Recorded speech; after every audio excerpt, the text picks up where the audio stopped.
નમસ્તે પશુપાલક મિત્રો, ઘણા બધાના પ્રોબ્લેમ હતા કે અમે ભેંસ લાયા એટલે તરત અમે તો ટોપરા લાયા, હોવા લાયા, ગોળ લાયો, ઘણું બધું લાવ્યું, પણ અમારી ભેંસ તો ટોપલો નથી ખાતી. ડાયરેક્ટ કેવી રીતે ખાશે બોલો? એને આવવા દો, એને તમારી જગ્યામાં સેટ થવા દો. તમારું બાળક છે, તમારું બાળકને તમે પહેલા ધોરણમાં ભણવા મૂક્યો હોય તો પહેલો એ સ્કૂલનો ઓરડો જાણશે, સ્કૂલનો રસ્તો જાણશે, સાહેબને ઓળખશે, એના આજુબાજુના ભાઈબંધોને ઓળખશે ને. એમ તમારી ભેંસ આવશે એટલે તમને પહેલાં ઓળખશે, તમારા પ્રેમને ઓળખશે, તમારી જગ્યામાં સેટ થવું ઓળખશે, અને પછી દાણાને ઓળખશે. મિત્રો, ઉતાવળ નહીં કરવાની પશુપાલનમાં. અમે તો તમને કહેશે, અમે કહેશે એટલે તમે ડાયરેક્ટ ભેંસનો આંચળ પકડશો. હવે તમારી ભેંસ ગરમ હશે ને અમારી ભેંસ શાંત હશે એટલે અમારી ભેંસે તો પકડવા આલ્યો, પણ તમારી ભેંસળે આંચળ તમને નહીં પકડવા આલે ને પાટું મારી તમારો પગ ભાગી દીધો.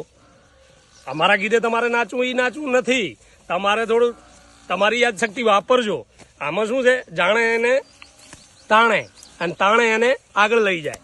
એટલે જાણવું જરૂરી છે. ખાલી વાતોના બાજીઓ કરવી આપણો ધર્મ નથી, અને આપણી વાતોમાં તમારે 100% ભરોસો કરીને તમે કેવી રીતનું માઇન્ડ વાપરો છો એ તમારે નક્કી કરવાનું છે. હું તો તમને કહું કે ફલાણું આમ કરો, ફલાણું આમ કરો, પણ થોડું તમારે પેલું તમારે ઓળખવાનું. તમને ભગવાને રુદિયું, મગજ અને જુબાન અત્યારે એક એવા અનમોલ રતન આપેલા છે કે માણસ ગોતવા જાય તોય ના મળે. કેમ? ગમે એટલો પુરુષ હોશિયાર હોય ને તો સાહેબ મગજ ના હોય તો તમે શું કહો? મગજ વગરનો છે. ગમે એટલો રૂપાળો હોય, ગમે એટલું કામ કરતો હોય, જુબાન ના હોય તો શું કહો? તોતળો છે. અને ગમે એટલો બાહુબલી હોય, બધાને પાડી દેતો હોય, પણ સાલાને રુદિયું ના એટલે તમે શું કહો? એને જ છે દલડામાં, એને જ રુદિયામાં રોમ છે. સાચું ને?